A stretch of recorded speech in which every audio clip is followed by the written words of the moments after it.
7월 4일 공개된 IAEA 종합보고서는 사람과 환경에 미치는 영향이 무시할 수준이라는 것으로 평가하였습니다. 정부는 이번 보고서의 내용을 존중한다는 입장입니다.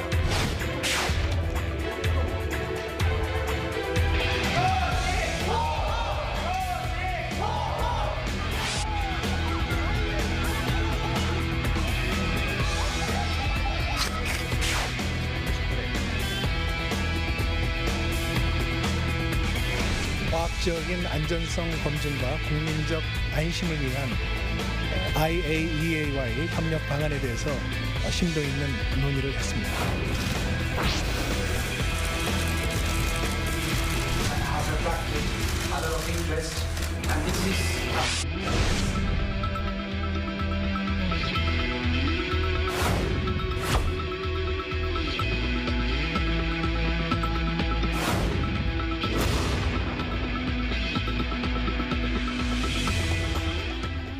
자, 오늘 오전 국회에서요. 그로시 IAEA 사무총장 민주당과 면담을 하면서 오염수는 안전 기준에 부합한다는 점을 거듭 강조를 했습니다. 자, 이런 가운데 오늘 양평 군수와 양평 국민들 민주당 당사를 방문을 했죠. 고속도로 백지화의 원인 민주당에 있다면서 거세게 항의를 했습니다. 지금부터 정치권 쟁점 전문가들과 함께 자세히 짚어보도록 하겠습니다. 네, 이현종 문화일보 논설위원, 김근식 전 국민의힘 비전전략실장, 김현정 민주당 평택을 지역위원장, 장윤미 민주당 법률위원회 부위원장 함께합니다. 안녕하십니까? 안녕하세요. 네, 반갑습니다. 네, 주제 바로 보시죠. 자, 지금부터 이제 앞서 리포트 보신 대로 오늘 그로시 사무총장 민주당 측과 만났습니다. 오염수 방류는 안전 기준에 부합한다면서 일본에서 상주하면서 모니터링하겠다 이런 이야기까지 했습니다. 민주당에서는 계속해서 최종 보고서가 부실하다 이렇게 비판을 했습니다. 직접 먼저 들어보고 이야기를 이어가도록 하겠습니다.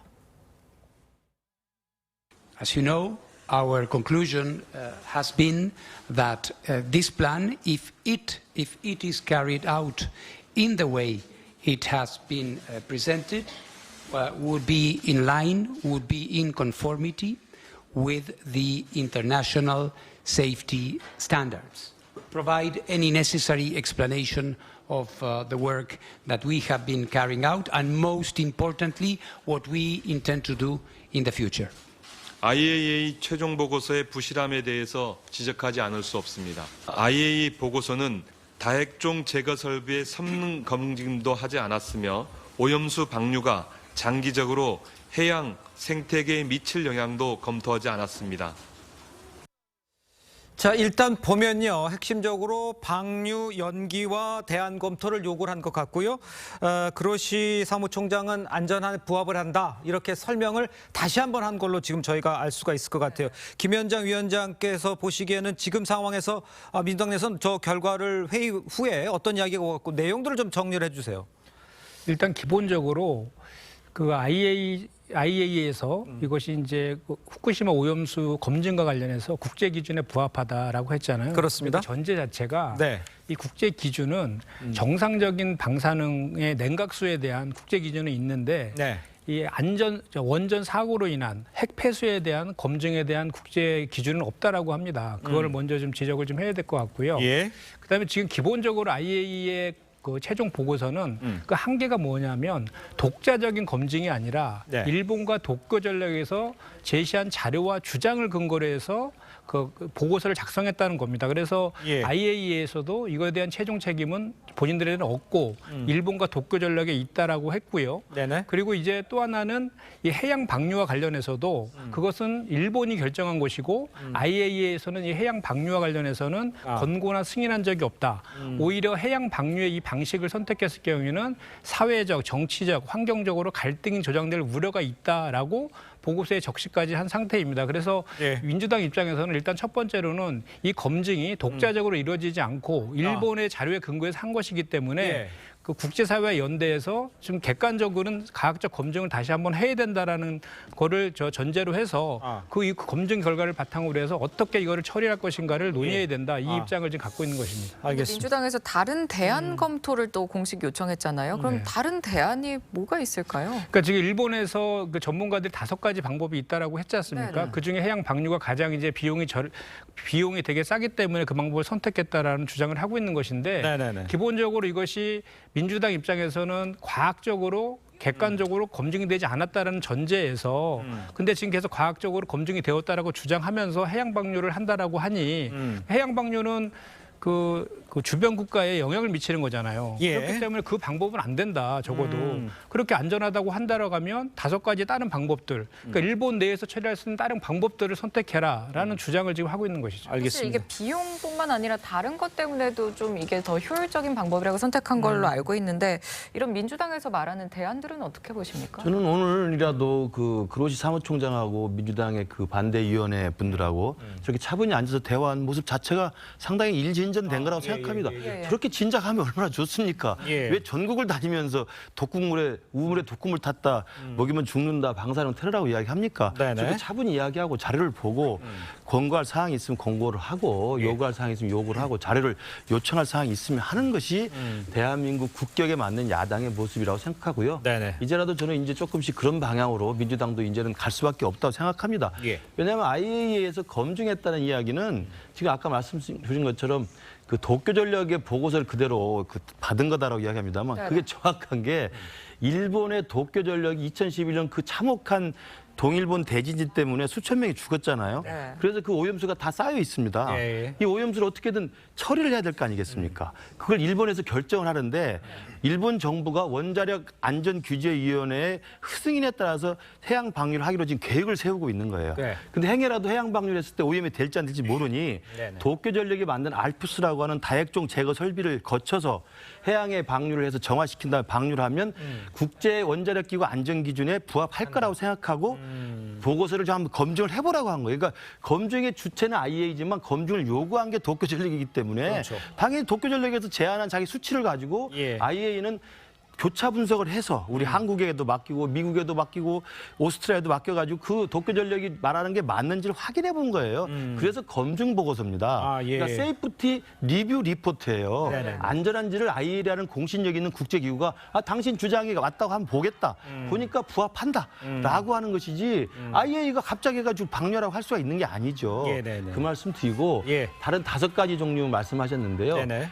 가장 싸다고 해서 해양방류를 택한 게 아니고요. 가장 안전하다고 해서 해양방류를 택한 겁니다. 알겠습니다. 지중매설이라든지 수증기 증발이란 건 과학자들이나 전문가 입장에서 훨씬 더 위험하다고 변론이 나 있는 겁니다. 예. 그리고 지금 우리 한국에 있는 동남해안, 남동해안에 있는 많은 우리 원자력 발전소, 중국의 남동 연안에 있는 수많은 수십 개 원자력 발전소 예. 어디에 핵 부산물을 내놓습니까? 핵 그걸 전부 정화시켜가지고 바다에 다 이걸 방류를 합니다. 예. 이미 그런 방법을 하고 있는 거예요. 그러니까 저는 이제는 오늘 그로시 총장하고 민주당의 저 반대위원회랑 봤기 때문에 예. 민주당 요구를 그로시 총장도 받아들여서 더욱더 강화해서 30년 동안 후쿠시마 그 장소에서 계속 모니터링 하겠다고 이야기를 하고 예, 그 네네. 모니터링에 필요한 걸 우리 야당도 요구를 하고 좀 그렇게 했으면 좋겠습니다. 알겠습니다. 지금 김근식 교수도 언급을 해줬습니다만 그로시 사무총장 절차나 기능 등을 모든 면에서 이제 검토를 해서 수십 년 동안 일본에 상주할 예정이다. 이렇게까지 얘기를 했어요. 이렇다고 그러면 그 IAEA에서는 조금 더 적극적으로 관리하겠다라는 건데 이것도 좀 그 민주당에서는 좀 부족하다고 봐야 되는 겁니까? 어떻게 보는 겁니까? 근데 이제 보통 IAEA가 핵 사찰 같은 걸 할 때 네네. 현지에 가서 여러 가지 어떤 그 검증 어떤 이 시설들을 설치를 합니다. 뭐 CCTV나 등등을 설치를 하고 그것이 과연 제대로 됐는지 감시를 하는 기능이 있어요. 예. 북핵도 마찬가지로 IAEA가 들어가서 직접적으로 이제 검증을 했지 않습니까? 예. 이제 그런 방식대로 하겠다는 거거든요. 그러니까 IAEA는 사실은 이 문제와 관련된 주체는 아닙니다. 네. 이 문제 주체는 당연히 일본 당국이고요. 예. 일본 당국이 이제 주체가 돼서 자신들의 어떤 주권 사항들에 대한 결정을 할 수가 있는 것이고 IAEA는 거기에 이제 업적으로 참가를 하는 거거든요. 그렇죠. 근데 지금 이제 우리 정부도 그걸 요구를 아마 할 것 같습니다. 뭐냐면 우리 정부도 이제 그 현장에 우리 어떤 파견을 해서 과연 이게 자신들이 주장하는 대로 원칙대로 되고 있는지, 그다음에 알프스에 그 관련된 그 필터들은 제대로 교체가 되고 있는 건지 예. 이런 부분들에 대해 상시적으로 이제 검증을 하고 네, 그렇죠. 그다음에 배출되는 어떤 이 오염수가 과연 처음에 자신들이 주장했던 적정한 원칙에 맞는 것인지 예. 이거를 계속적으로 모니터링 하겠다는 거 아닙니까? 그렇습니다. 이게 지금 왜냐하면 앞으로 한 30년 동안 순차적으로 조금씩 방류를 하게 돼 있거든요. 그럼 예를 들어서 뭐 중간에 그냥 막 방류할 수도 있는 거잖아요. 아하. 그렇다면 제일 중요한 것은 이게 지금 현재 그 결과를 봤을 때는 안전하지만 네네. 그러나 앞으로도 안전하다는 보장은 없잖아요. 그거는 모를 수 있죠. 그거는 이제 예를 들어서 IAEA가 책임을 지고 그 IAEA가 감시를 하겠다. 네, 네. 그리고 우리 정부도 국민들이 굉장히 걱정하는 만큼 우리 정민도 전문가를 파견해서 그 부분 관련해서는 이제 아마 감시를 하겠다. 네. 이게 아마 지금 이제 내일 그 윤석열 대통령이 이제 나토 정상회담을 떠나서 기시다 총리하고 회담에서 중요한 의제가 되지 않을까 그런 생각이 듭니다. 예. 네, 이 그로시 사무총장은 보고서 작성 과정 중에 전문가들 사이에 이견이 있었다. 이 보도와 관련해서는 이견은 없었다고 더 단호하게 말했습니다. 백악관에서도 사실 이번 보고서는 전문 분석을 기반으로 했다고 인정을 했는데 이런데도 민주당은 이 보고서를 신뢰하지 못하는 것 같거든요. 왜 그럴까요? 일단 IAEA 보고서가 뭔가 흠결이 있고 문제가 있으면 지적을 할 수는 있다라고 생각합니다. 그렇죠. 무조건 지적을 할수 있지. 오류다라고 할 수는 없는 거잖아요. 네. 그렇다면 어떤 내용이 빠져 있느냐? 알프스의 검증 이 능력과 관련해서 어느 만큼이나 정화가 되는지에 대해서 검증한 내용이 들어가 있지 않습니다. 왜 불안하냐? 네. 일본이 알프스의 정화 능력과 관련해서 원전 사고 직후에 국제사회에 실제 사실을 이야기하지 않았거든요. 그런 부분이 누락돼 있는 겁니다. 예. 그리고 이런 폐기물이 사실상 방류되는데 아까 말씀 주셨지만 원전 사고가 나서 유출이 된 전례는 있습니다. 예. 그런데 아주 장기간 30년 동안 이 오염수를 처리해서 바다에 방류한 전례는 없어요. 예. 그렇기 때문에 이 일본에서도 최종 보고서 환경 영향 평가를 할 때 네네. 어류 농축 지수 같은 건 예측이 안 된다라고 했습니다. 한마디로 생태계에 미칠 영향은 지금으로서는 정확하게 진단하기 어렵다는 겁니다. 네네. 더더군다나 IAEA가 최종적인 책임은 IAEA가 지지 않는다라고 보고서에 명시적으로 넣어놨습니다. 예. 물론 그 부분에 대해서 정부는 일반적인 국제 관행상 들어가는 면책 조항이라고 하지만 네네. 국민들은 불안한 겁니다. 그렇다면 이 부분과 관련해서 어떻게 할 것인가? 런던 협약이라는 게 있습니다. 93년도에 대한민국도 가입했죠. 어떠한 형태든 핵 폐기물 등을 비롯해서 바다에 폐기물을 방류하면 안 된다는 겁니다. 이런 국제 기준이 있는데 그걸 어기고 있는 부분에 대해서 대한민국 정부가 한마디도 못하는 게 맞는 것이냐. 저는 그 문제 제기를 하고 이 싶은 변호사님 겁니다. 제가 이렇게 여쭤볼게요. 한마디도 못하고 있는 거는 안 되죠. 뭐 지적을 하는 건 맞는데 지금 IAEA가 어떻게 할 것인지에 대해서 앞으로 30년 동안 일어날 일에 대해서 꼼꼼히 현장에 가서 상주하면서 체크해보겠다. 이 말들은 어느 정도 신뢰를 줄 수 있지 않을까. 여기에 대해서는 부정적이십니까? 당연히 후속적으로 절차를 밟아나가고 CCTV를 설치하고 방류가 어떻게 되는지 봐야 되겠지만 네네네. 그 전에 다른 대안이 있다라는 말씀을 대안을 드리고 찾아야 싶은 된다? 겁니다. 예, 이걸 가둬서 반감기가 지난 이후에 방류하거나 하는 안정적인 조치도 있는데 예. 비용과 관련해서 일본에게 가장 유리한 방식을 채택하는 거 아니냐라는 의혹의 목소리가 있기 때문에 예. 그 부분에 대해서 대한민국 정부도 같이 고민이 필요하다고 생각합니다. 알겠습니다. 저는 제가 볼 때 아까 말씀드린 것처럼 그 알프스가 그 성능 자체를 검증하지 않았다고 주장을 하시는데요. 이 IAEA 검증 보고서 핵심이 뭐냐면 알프스라는 다액종 제거 설비 이전의 방사능 수치와 그 알프스를 거친 다음에 정화된 거죠. 정화된 다음에 방류될 때 방사능 수치를 도쿄 전력이 제시한 것을 맞는지 검증한 거예요. 그러니까 맞더라 이 말입니다. 알프스를 거치니 60 몇 가지 다액종 중에서 50 몇 가지는 전혀 검출이 되지 않았고 6개, 뭐 9개는 검출이 됐는데 미미하다라고 분석을 한 거고 그게 맞다고 검증을 한 거예요. 그러니까 예. 알프스 자체의 성능이 사전과 사후로 결과적으로 검증이 된 겁니다. 예. 그래서 자꾸 알프스 자체의 성능을 안 봤다고 그러는데 수치 검증을 하면서 미국이든 우리 한국이든 가장 전문적인 원자력 기관에서 크로스 체크를 해서 다 맞다고 본 거예요. 그거 한 말씀 드리고 예. 두 번째는 맞죠. 더 좋은 대안이 있고 정말 30년 후에도 안전할 수 있는 생태계까지 다 고려할 수 있는 걸 하면 제일 좋지만 저는 그 말씀 드리고 싶어요. 우리 코로나 3년 동안 코로나 백신 맞을 때도 적지 않은 과학자들, 적지 않은 대한의학자들은 이거 맞으면 죽는다. 이거 맞으면 부작용이 있다. 이거 맞으면 DNA 때문에 큰일 날 수도 있다는 괴담이나 또 사실상의 우려가 있었습니다. 그래도 불구하고 우리는 코로나 백신을 맞는 겁니다. 왜? 지금까지의 과학적 검증으로는 안전하다고 믿기 때문에 그러나 100% 안전하다고 할 수 없는 거죠. 그렇죠. 과학이란 그런 거 아니겠습니까? 왜 그때 코로나 때 우리가 백신 화이자든 뭐 rDNA 방식 다 해서 했지 않습니까? 왜냐하면 안전하니까 30년 뒤에 어떻게 될지는 계속 모니터링하면서 과학자들이 해결해야 될 부분이라고 생각하고요. 예. 세 번째로는 그래서 이제 민주당 일각에서는 도대체 우리가 얻는 게 없는데 뭐하러 일본 편을 들으냐 그러는데 생각해 보십시오. 2011년에 그 엄청난 자연재해를 통해서 원전 자체 결함이 아니었지 않습니까? 쓰나미 때문에 무너져서 수천 명이 죽었어요. 그리고 길바닥에 나앉았습니다. 그 오염수를 어떻게 할 겁니까? 이걸 정말 우리가 저렇게 하는 것은 우리 옆집에 불이 났어요. 화재가 나서 목숨도 잃고 집안도 잃고 가족도 잃고 길바닥에 나앉았습니다. 텐트를 치고 이제 어떻게 살아보려고 그래요. 그래서 야 텐트 치니까 너 더럽다. 너 박테리아 바이러스 생긴다. 위험하다. 입증해라.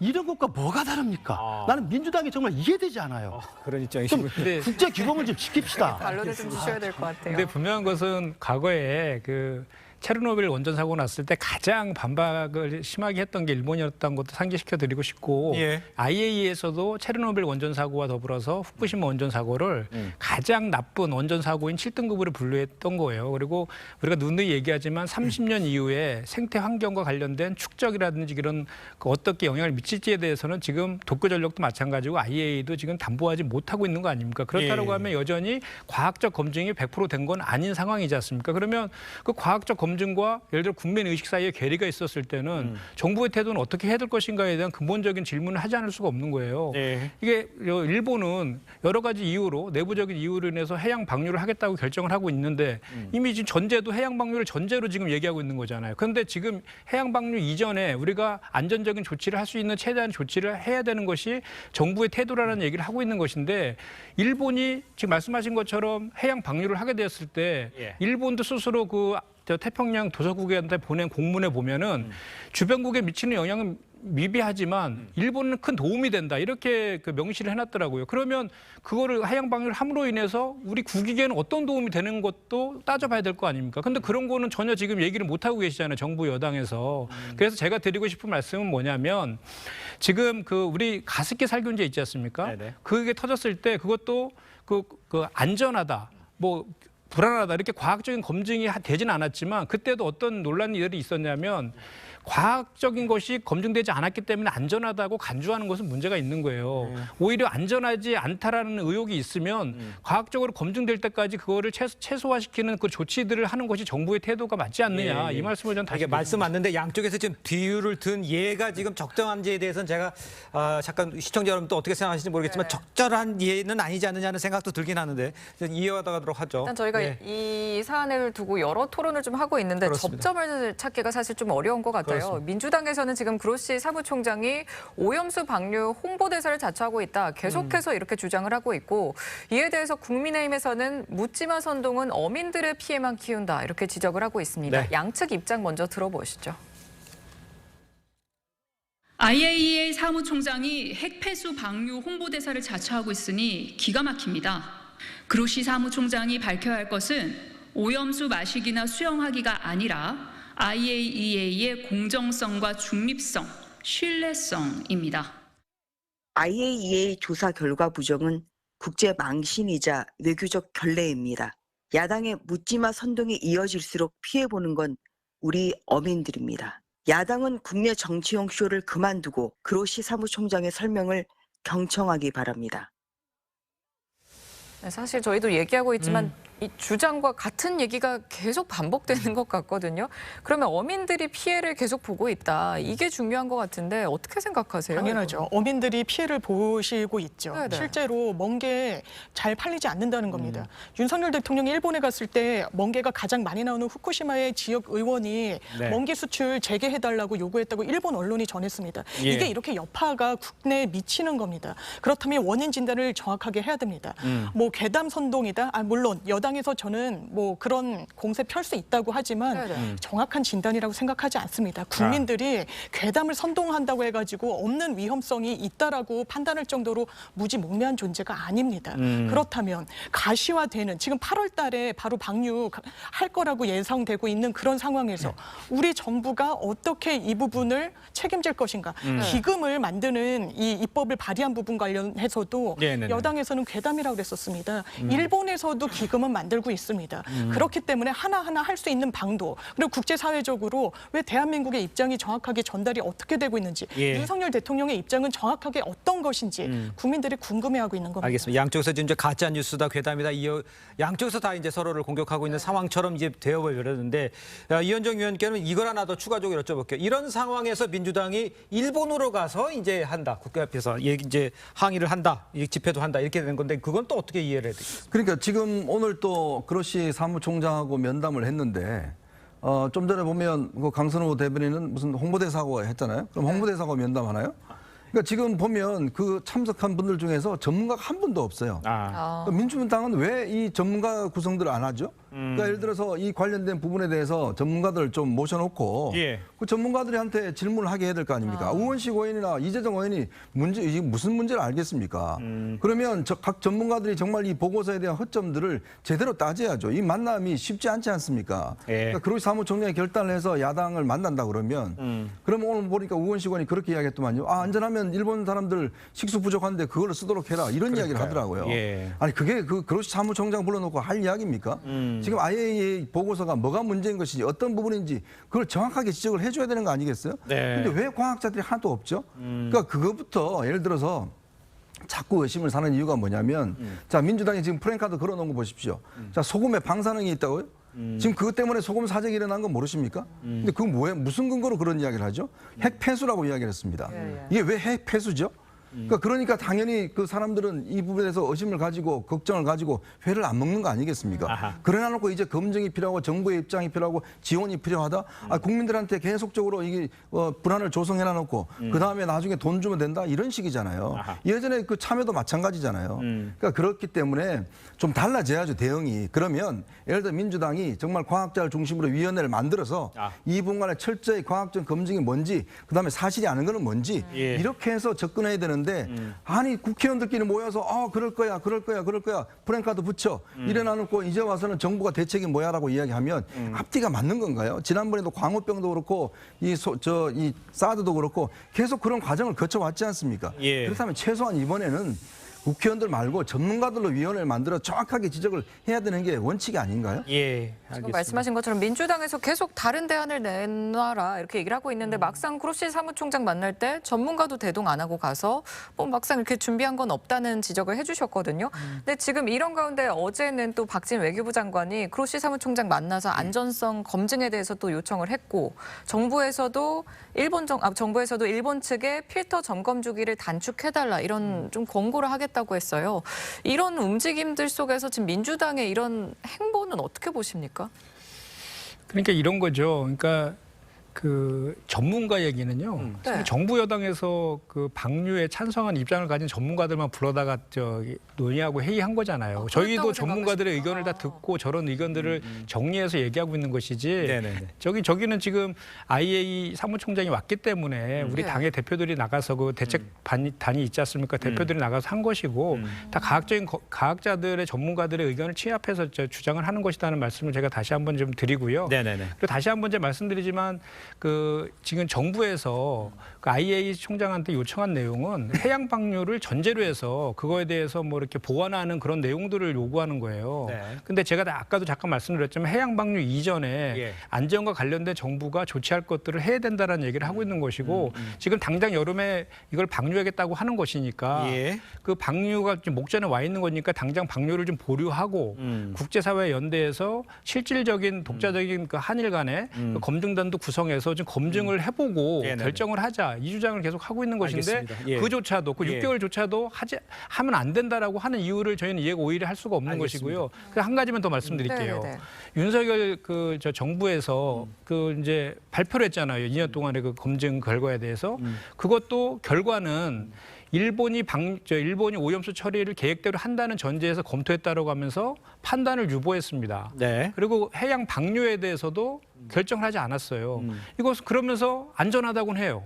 서로 이렇게 모순되는 태도 아닙니까? 무책임한 태도 같아요. 제가 봤을 때는 이거에 대해서 정부 태도도 명확하게 좀 할 필요가 있겠다 이 말씀. 그러니까 위원장님, 그러니까 이런 거잖아요. 대안을 검토해라, 다른 거 해라, 방류 정지해라. 이게 이제 민주당의 의견이라고 생각을 할 경우에 지금 IAEA 검사를 해서 검사가 안전하다고 답을 받아서 그런데 그게 부족하니까 그러면 필터를 점검 주기를 좀 빨리 해라라고 권고를 내리고 상주에서 검사를 하겠다라고 해서 바다로 방류하는 거에 대해서 어떤 철저한 검증 절차를 계속 만들어서 하겠다는데 그거를 굳이 반대하려는 이유는 뭐냐라고 물어보시면 뭐라고 답을 하시겠어요? 그러니까 해양 방류의 방법에 대해서 방법이 잘못됐다? 기본적으로 주변구에 영향을 미치는 거니까요. 그리고 지금 일본에 있는 어업인들도 지금 뭐 25만 명인가요? 서명을 해갖고 지금 뭐 30일 날 대규모의 그 집회를 하겠다 이렇게 하고도 있고 주변구에서 많이 반대하고 있는 그런 상황 아니겠습니까? 그러니까 적어도 주변구에 영향을 미치는 방법을 선택한다면 주변국들이 안심하다라고 판단할 정도의 뭐 무슨 조치든 한 이후에 그런 결정들을 해도 된다, 해야 된다 이 말씀을 드리는 거죠. 그러니까 그 해양 방류를 하면 안 된다고 전제를 하고 다른 대안을 찾으라고 그러는데 아까 말씀드렸잖아요. 모든 전문가들 일본도 자기들이 자기만의 사활적인 문제이기 때문에 얼마나 고민을 많이 했겠습니까? 당장 일본 후쿠시마 근처에서 어업을 하는 주민들은 어민들은 불안하죠. 그렇지 않겠어요? 그렇죠. 우리보다는 훨씬 더 직접적 영향권이잖아요. 우리는 한 바퀴 돌아서 4, 5년 지나서 11년 돼서 우리 바다로 옵니다만은 그러니까 일본도 그 많은 것들을 다 고민해서 안전성과 비용 그리고 국제 원자력기구 IAEA의 검증의 결과를 토대로 해서 그나마 이것이 지금의 과학적 기준으로는 가장 안전하다고 생각해서 이 결정을 지금 고민하고 있는 겁니다.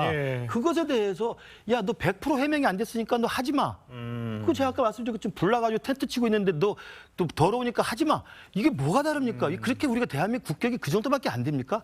그리고 IAEA 말고 전 세계의 그 원자력 안전 기준과 원자력 환경 기준의 그 표준을 만들고 컨트롤하는 나라 그 기구가 어디 있습니까? 없지 않습니까? 지금까지의 기준으로는. 그렇다면 거기에서 해보니 도쿄전력이나 일본 정부가 생각하는 것과 크게 다르지 않다.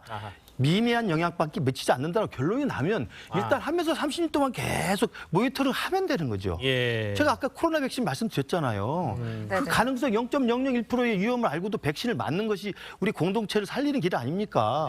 저는 민주당을 참 이해하기 어렵네요. 저는 사실 전문가 말씀하신 거에 대해서 좀 언급을 하고 싶은데 정부 여당의 우호적인 전문가들만 모아서 발표를 한다?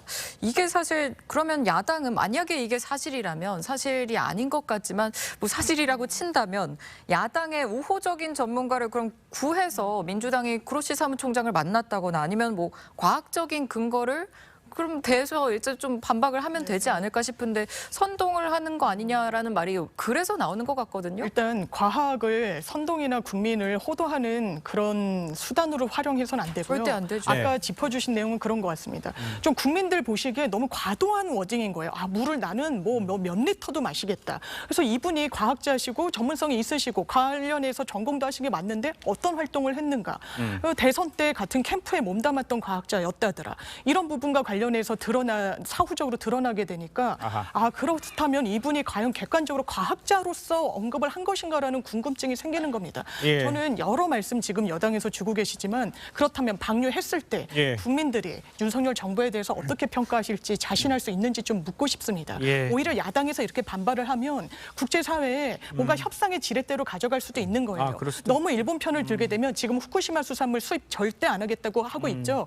수입하지 않겠다는 명분도 사라지는 겁니다. 왜? 안전하니까요. 그렇다면 WTO에서 그 당시에도 검증이 제대로 안 돼서 위험하기 때문에 국내에 못 들여왔는데 지금 안전하다고 얘기하면 상호 모순적입니다. 일본이 그걸 또 역으로 이용할 수 있다는 점까지 좀 종합적인 사고를 과연 정부 여당이 하고 있는지 좀 묻고 싶은 겁니다. 자, 국민의 건강과 안전을 걱정하는 것은 양쪽에 있는 패널들 모두가 똑같다. 이런 데서 이해를 좀 하도록 하겠습니다. 자, 다음 주제는요. 영상으로 만나보도록 하겠습니다.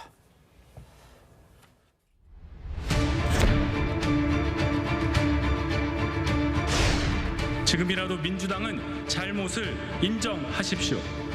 서울 양평 고속도로 사업을 되살리는 길은 바로 그것뿐입니다. 이번 사태의 원인이 민주당에 있다며 남 탓하는 행태에 국민은 분노하고 있습니다.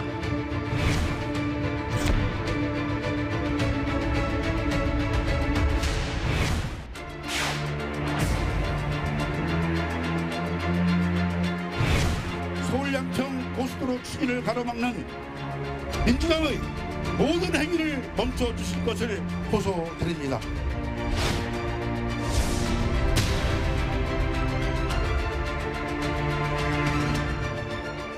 자, 일단 이제 서울 양평 고속도로 사업 관련한 쟁점을 좀 짚어봐야 할 것 같은데요. 여권에서요, 민주당이 사과를 한다면 사업을 재추진할 것을 시사를 했습니다. 민주당은 사업을 백지화한 정부 여당이 사과해야 한다, 이런 입장입니다. 이현정 위원님, 이 지금 조금 업데이트된 상황인데 이 상황을 어떻게 이해하면 되겠습니까? 그러니까 지금 본질 자체는 없어지고 이제는 그 백지화한 걸 두고 또 이제 논쟁이 벌어지는 단계 아니겠습니까? 한참 싸우다가 왜 싸웠지? 라는 거하고 저는 똑같은 입장이라 봐요. 지금 왜냐하면 이 문제를 처음에 제기할 때는 결국 이 노선 변경 자체가 김건희 여사 일가족의 어떤 땅 때문에 했다라는 게 이제 의혹 제기였고. 그렇습니다. 아니, 그게 아니다. 그렇다면 내가 사업 처리하겠다라고 이야기를 했고, 그 다음에 이제 지금 민주당도 이제 부담스러우니까 이게 이제 재개를 문제에 대한 이제 그걸로 좀 전환이 되는 것 같아요. 예. 그러니까 지금 또 이 국민들의 입장을 보면 원래 이제 처음에 계획했던 예비타항을 받았던 노선 자체는 그게 RC가 없기 때문에 양평 국민들한테는 대단히 불편하다. 그리고 왜냐하면 땅만 내주고 오르락내리락 하는 나들목이 없으니까 그러니까요. 본인들로서는 이거 뭐 필요가 있느냐. 예. 그래서 지금 정부가 했던 이제 대안 노선으로 해서 그 강화 RC를 만들어 달라 이렇게 요구를 하고 있는 거거든요. 예. 그러니까 결국 저는 이게 그동안에 반복된 이제 어떤 정쟁의 저는 산물이라고 봅니다. 결국은 또 이렇게 의문을 제기를 하면 사실 이게 원래대로 진행이 됐으면 또 민주당이 가만히 있겠습니까? 가서 또 텐트 치겠죠. 뭐 반대하고. 그러면 도로 건설 자체가 이게 뭐 계속적으로 문제가 되고 또 김건희 여사 관련돼서 이제 총선 이슈로 쓰지 않겠습니까? 예. 또 여당은 여당대로 그렇게 되면 이게 뭐 안 된다 해서 그냥 백지화를 했는데 문제는 이제 또 그렇게 되면 양평 국민들의 지금 실익은 전혀 없어지는 거 아니겠습니까? 결국 정쟁 때문에 양평 국민들의 어떤 이 권리 자체가 지금 침해가 된 것인데 저는 이제 좀 해법을 찾아야 될 단계가 아닌가. 그러니까요. 그러니까 이 부분 관련해서 진짜 이 김건희 여사 땅이 있다라면 IC를 냈어야죠. 그러면 땅값이 올라 그러면 그냥 보통 그 분기점인데 과연 그게 되느냐에 대한 문제. 그리고 그 땅이 뭐 투기를 목적으로 된 게 아니라 이미 선대 때부터 계속 내려오던 선산이지 않습니까? 네. 종중 땅이고. 예. 그렇다면 그게 과연 투기 목적으로 한 것인지 이걸 좀 냉철하게 판단해서 결국 이제 좀 주민들의 뜻에 따라서 저는 되기를 바라겠습니다. 그러니까요. 네, 어떻게 들으셨습니까? 그러니까 이게 2008년도부터 수건 사업으로 15년 동안 진행된 거지 않습니까? 그렇습니다. 그래서 2017년부터 본격적으로 추진해서 21년 4월 달에 예비 타당성 그 통과를 하잖아요. 네. 우리가 예타 통과하는 게 낙타가 바늘구멍 뚫는 것보다도 어렵다라고 그렇게 얘기를 하고 있습니다.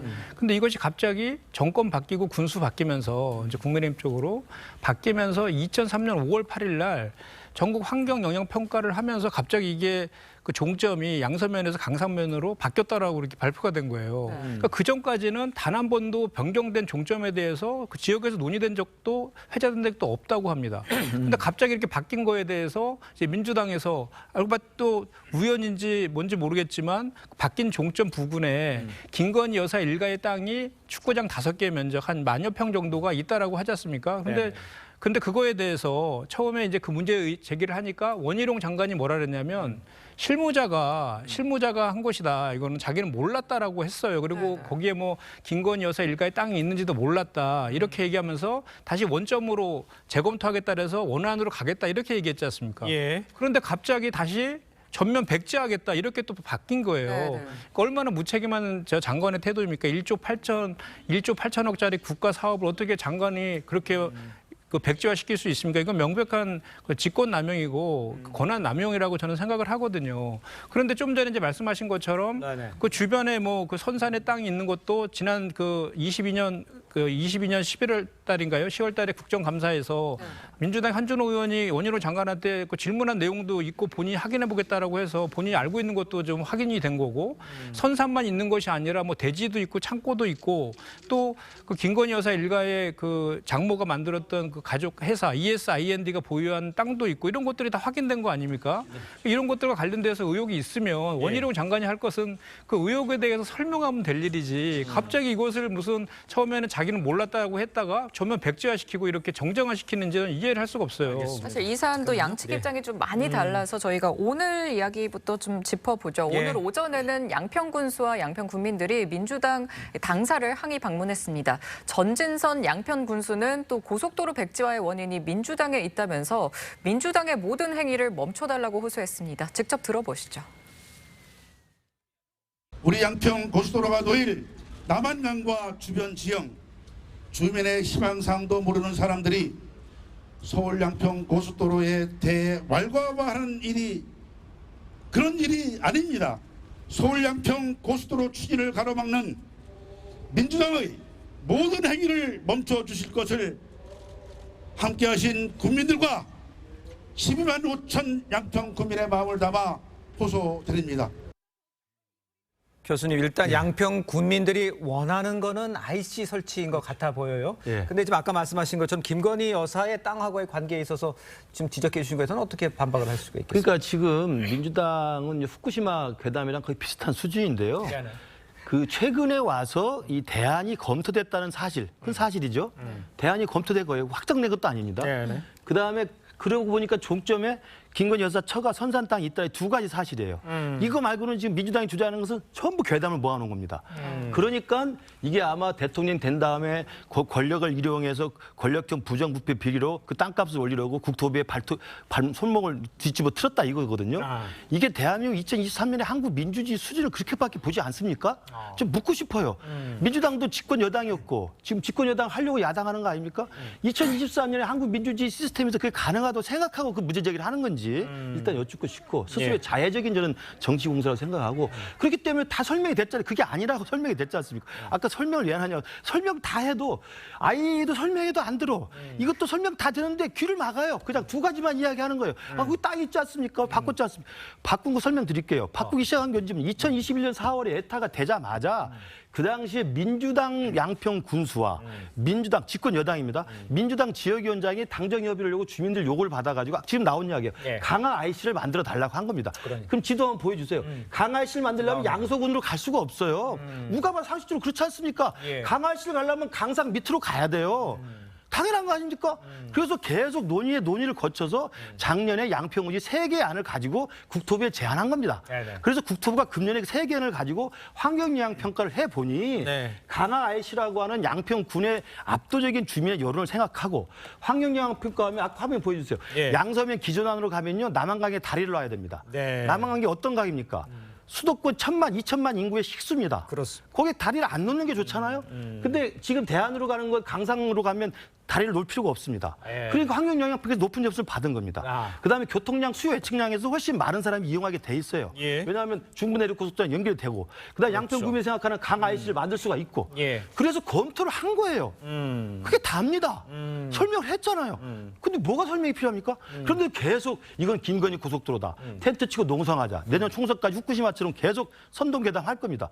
그러니까 못하겠다고 우리가 한 겁니다. 정책의 안정성을 우리가 확보할 수가 없어요. 일단 그래서 정말 이해가 안 돼요. 후쿠시마 이야기나 그런 건 좀 다른 사안이고 비슷하게 선동을 하고 있는 거죠. 사실이 아닌 거 가지고. 이런 표현은 조금 과격한 표현을 좀 자제를 저의 개인적인 부탁드리겠습니다. 표현입니다. 제가 그 팩트만 한 가지만 좀 말씀해보세요. 그 강화 IC 관련해서는 그게 팩트가 아니에요. 강화 IC는 뭐냐면 저도 그 지역위원장한테 직접 확인했는데 21년 5월 달에 그 12개 면이 있어요. 그 저기 양평군에 그 면민들과의 그 이제 민원 소통 간담회 이런 걸 하지 않습니까? 지역위원장이 했는데 그 강화 면에 있는 면민들이 강화 IC를 좀 만들어줬으면 좋겠다 이렇게 얘기를 해서 그 원안에 있는 양서면으로 가는 고속도로에 강화 IC를 만들어달라고 요청한 것이지 그때 21년 5월 달에는 이쪽 변경된 그 고속도로 자체가 없었어요. 그래서 그건 정확히 팩트가 아니라는 말씀을 드리고 과거에 국민의힘에서 우리 세종고속도로 생길 때 이해찬 그 전 대표의 땅이 그쪽에 400평인가 있다 그래서 얼마나 공격하셨습니까? 그러니까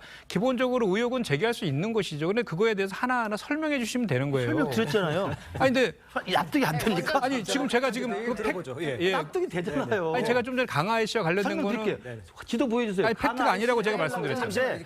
강화 IC를 만들려면 기존 안으로는 굉장히 비효용적이죠. 그러니까 그렇잖아요. 설명할 수 대안을 모색하는 거죠. 그러니까 제가 말씀드린 거는 저 원안에서의 강화 IC도 만들 수 있다는 거예요. 어떻게 만들 수 있습니까? 아니 저 올라가는데 강화면이 대단히 넓어요. 대단히 넓어서 강성 위에가 서종면입니다. 그러면은 저 원희룡 장관께서 이재명 저 대표하고 TV 토론하자 그랬잖아요. 그 저 지금 그 저기 양평에 지역위원장이 하자 그러더라고 저거 내용에 대해서 정확히. 그럼 그거 하면 되겠어요. 원희룡 장관이 하면 될 것 같고요. 따로 모여서 제가 아니 당사자가 해야죠. 당사자. 이게 명확 관한데. 잠깐 이야기를 좀 이어가도록 이건 하겠습니다. 팩트니까. 자, 그 IC 만드는 부분에 대해서 이제 토론을 하시면 될 것 같아요. 뭐 어떤 말이 진지한지. 근데 지금 저희가 좀 궁금한 거는 민주당에서 제 의견을 제시하고 제의할 때 거기에 그 소위 말해서 나들목이 아닌 분기점이 있는데 그게 김건희 여사의 땅이 옆에 있더라.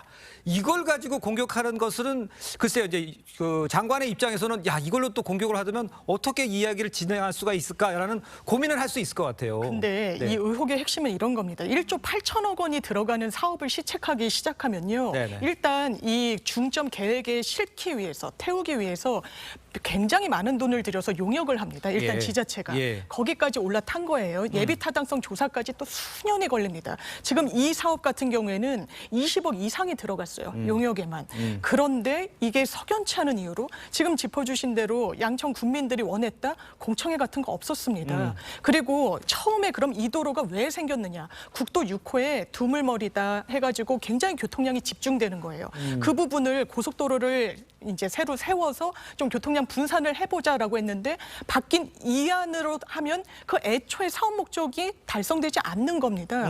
그리고 이안 같은 경우에는 한 2km가 더 늘어나게 되는데 1,000억 원 정도가 들어가는 거예요. 예. 그렇다면 이 부분이 대관절 어떻게 된 것이냐. 예비 타당성까지 통과한 그 사업이 왜 철회된 것이냐를 물은 겁니다. 예. 그랬더니 김건희 여사 선산이라고 얘기하시는데요. 그렇지 네네. 않습니다. 그 이후에 매입한 토지도 부지기수고요. 예. 이 축구관 5배 이 토지를 계속해서 지목 변경을 합니다. 사업을 하기 위해서. 예. 그러면 저는 근거 없는 의혹 제기다라고 이야기할 게 아니라 예. 어떻게 된 연유인지 국민들께 설명드리는 게 집권 여당의 책임 있는 태도라고 알겠습니다. 생각합니다. 의도를 알겠고요. 무슨 뜻인지 알겠습니다. 그렇다 그러면 뒤집어 얘기하면 그러면 지금 정부에서 그 땅을 목표로 기존안을 변경했다 이렇게 주장하는 것처럼 들리는데 거기에 대한 반론이 필요할 것 같아요. 그러니까 이미 뭐 TF까지 만들었잖아요. 네. 그리고 현장까지 가서 뭐 프랜카드 걸고 다 했지 않습니까? 그러니까 이미 이 문제는 기정사실화하고서 이제 하는 거거든요. 네. 그러니까 보시면 알겠지만 그 기존 안에 따르면 그 예타 통과된 것 같은 경우에 네. 예타 통과돼도 많이 바뀝니다. 왜냐하면 이 도로의 가장 실효성은 뭐겠습니까? 양평 국민 입장 생각해 보십시오. 네. 아니 내가 우리 지역에 있는 땅을 내주는데 우리 지역민들은 오르락내리는 나들목이 없는데 서울 사람들만 좋게 한다? 그게 지역민들이 수긍하겠어요? 못하죠. 왜냐하면 그 도로의 어떤 정체를 푸는데 양평 국민들은 자기 땅으로 못 내려가, 못 올라와. 그러니까 그 문제를 민주당도 그렇고 국민의힘도 그렇고 이 문제를 제기를 한 겁니다. 예. 그래서 제발 좀 이게 IC를 만들어 달라. 그랬더니 기존 IC 여기는 그린벨트도 있고 학교 부지도 있고 해서 못 만든대요, IC를. 그래서 IC를 만들 수 있는 강화 IC 쪽으로 해서 만드는 안 자체가 이제 거론이 된 겁니다. 예. 그래서 그렇게 하면 오히려 교통량도 더 많아진다는 거예요. 그러니까 돈을 예를 들었는데 도를 만들면 훨씬 교통량이 많으면 이 수익에 대한 것들이 많을 거 아니겠습니까? 예. 그러니까 그쪽으로 하면 훨씬 더 교통량도 많아지고 그다음에 이 IC가 만들어지니까 양평 예. 국민들도 훨씬 플러스가 된다는 거예요. 네. 그래서 검토를 한 거거든요. 그러니까 근데 지금 양평이라는 지역이 아시겠지만 이 상수도 보호지역이라서 우리 양평도 땅값이 예전보다 많이 올랐습니다. 그리고 또 이게 지금 종점 하니까 착각을 하시는데 종점이라고 해서 내려가는 게 아닙니다. 거기서 그냥 이쪽 그 중부 내륙 고속도로하고 인터체인지 그걸 하는 거예요. 내려가는 데가 없습니다. 그럼 만약에 내려가는 데가 있다라면 저는 의혹을 제기할 만합니다. 만약에 그 지역에 인터체인지 만들어서 김건희 여사 그 땅으로 내려가는 데 있으면 저는 충분히 가능하다고 봐요. 근데 어떻게 했습니까? 그 아예 못 내려가는데 그런 면들을 제기하는 것은 조금 무리가 있지 않나 싶어요. 짧게만 말씀드리겠습니다. 그러면 원희룡 전 장관이 처음에 실무자가 한 것이다. 난 몰랐다. 이렇게 한 것부터 사과해야 돼요. 설명을 드릴게요. 그리고 그다음에 또 하나는 뭐냐면 22년 7월 1일 날 그 양평 군수가 국민의힘으로 바뀌었잖아요. 정권도 바뀌었고 그때 8월 달에 국토부에서 양평 군한테 의견을 묻습니다. 이렇게 종점 변경하는 것에 대해서 그때 양평군에서의 의견은 원한대로 하는 것이 경제성, 타당성, 주민 편의성 면에서 낫다라고 해서 바꾸는 것에 대한 부정적인 의견을 전달했어요, 오히려.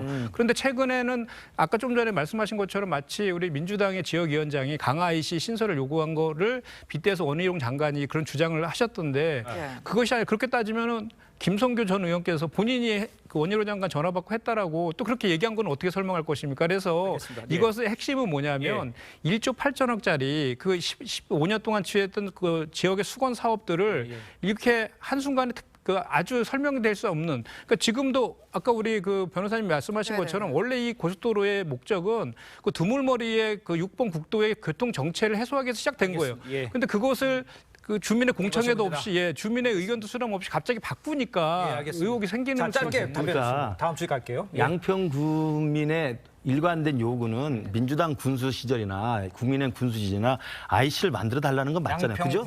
그렇죠. 왜냐하면 훨씬 정확해요. 서울 사람들은 편하게 교통량 정체 피해서 가지만 양평 국민들은 땅만 내려주고 올라탈 길이 없잖아요. 그러니까 IC가 필요하죠. 왜냐하면 정시현 분기점만 나가지고는 자기는 손해잖아요. 그러니까 IC를 내라는 건 민주당 군수 시절 지금 군수가 똑같아요.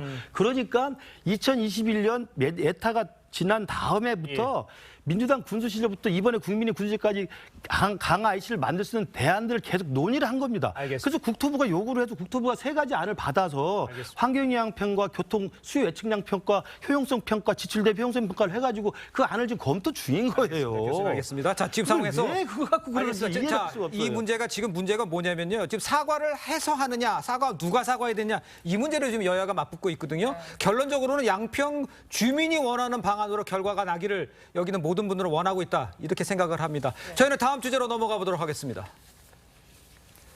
자, 민주당 이재명 대표와 이낙연 전 대표의 회동이 이번 주 성사될 것으로 전망이 됩니다. 이낙연 전 대표는요, 최근 국민들이 민주당에 대해서는 많이 실망하고 계신 것 같다.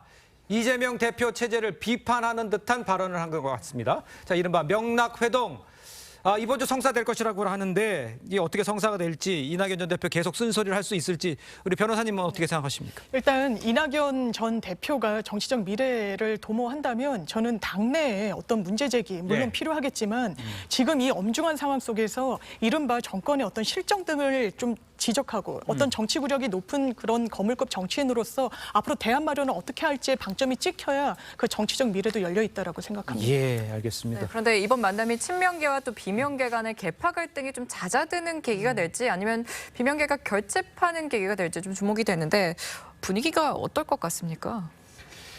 저는 이제 그런 것 같아요. 이제 지금 이제 초기 이제 내년에 이제 총선 승리가 가장 이제 중요한 내용인데 그 승리하기 위해서는 당연히 이제 통합하고 단결을 해야 되는 거예요. 그렇기 때문에 지금 이낙연 전 대표께서 이제 귀국한 이후에 전직 대통령들 뭐 조문하고 또 예방하고 다음에 이제 이재명 당대표와 만나는 건 자연스러운 이제 수순이라고 보는데 지금 최근에 언론 보도를 보니까 무슨 뭐 만나서 할 의제를 가지고 조율 중이다 뭐 이런 얘기도 나오는데 밀당을 하고 있다 이런 얘기 나오는데 그거는 제가 볼 때는 그건 아니다. 그건 올바른 태도도 아닌 것 같고요.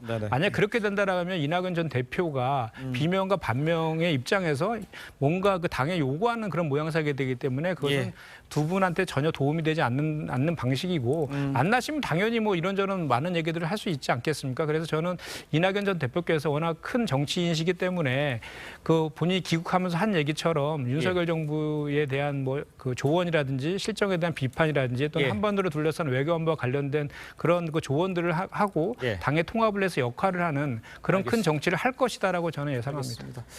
자, 정치권 소식은 여기까지였습니다. 네 분과는 인사 나누도록 하겠습니다. 고맙습니다. 감사합니다. 감사합니다.